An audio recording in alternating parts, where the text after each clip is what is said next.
कल राज्यसभा में बजट पर बात करते हुए वित्त मंत्री निर्मला सीतारमण जी ने मेरे बयान को लेकर काफी कटाक्ष किया और ये भी कहा कि मैंने हाउस को मिसलीड करने की कोशिश करी। मैंने जब उनके सवालों पर जवाब देने के लिए अनुमति मांगी तो मुझे इजाजत नहीं दी गई। इसीलिए मैंने सोचा कि इस वीडियो के माध्यम से सीधा वित्त मंत्री जी से बात करूं और दूध का दूध पानी का पानी करने का प्रयास करूं। सबसे पहले तो मैंने अपने दिए गए भाषण में जो यूनियन बजट 2025-26 पर मैंने बात रखी उसमें कई मुद्दे उठाए थे, जैसे कि रेल यात्रियों से जुड़े संबंधी समस्याएं, जैसे कि मिडिल क्लास के फाइनेंशियल चैलेंजेस, जैसे कि डोनाल्ड ट्रंप एडमिनिस्ट्रेशन द्वारा लगाए जा रहे ड्यूटीज एंड टैरिफ्स और गिरते हुए रुपये की बात रखी। इन विषयों पर वित्त मंत्री जी ने कोई जवाब नहीं दिया, लेकिन हाँ, मेरे द्वारा समझाए गए इनकम टैक्स रिबेट के एक उदाहरण को लेकर उन्होंने कई सारे बयान दे डाले। सबसे पहले तो मैं ये बताना चाहूंगा कि मैंने जो बात कही थी मैं आज भी उस पर पूरी तरीके से कायम हूं। ये 12 लाख रुपए की जो टैक्स रियायत दी जा रही है सरकार द्वारा, ये ना ही टैक्स एग्जेम्पशन है ना ही टैक्स डिडक्शन है, सिर्फ और सिर्फ टैक्स रिबेट है। यानी कि 12 लाख रुपए से ऊपर अगर आप आमदनी कमाते हैं एक वित्तीय वर्ष में तो आपको अपनी पूरी आमदनी पर इनकम टैक्स भरना पड़ेगा।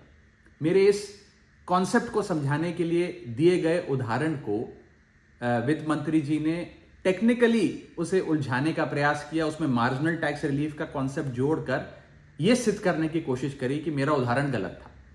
मैं आपसे वित्त मंत्री जी सीधे तौर पर पूछना चाहता हूं, क्या यह सत्य नहीं है कि अगर कोई व्यक्ति 12 लाख से ऊपर इनकम कमाएगा तो उसको अपनी पूरी इनकम पर टैक्स भरना पड़ेगा?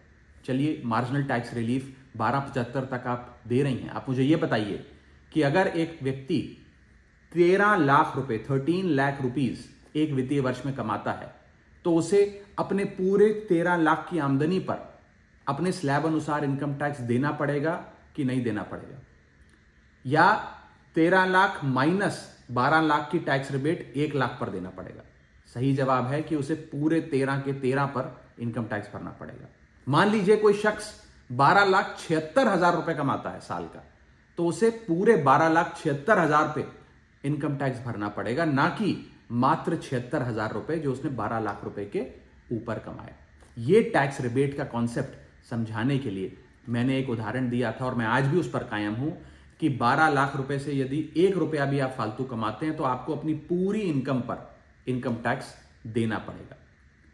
उसको मेरे उस बयान को लेकर वित्त मंत्री जी ने मुझ पर काफी व्यक्तिगत हमले भी किए, मेरे बारे में व्यक्तिगत टिप्पणियां करी। मैं बस इतना ही कहना चाहता हूं कि मेरे मन में माननीय वित्त मंत्री जी के लिए बहुत आदर और सत्कार है। वो अनुभव में, ओहदे में, उम्र में मुझसे बहुत बड़ी हैं।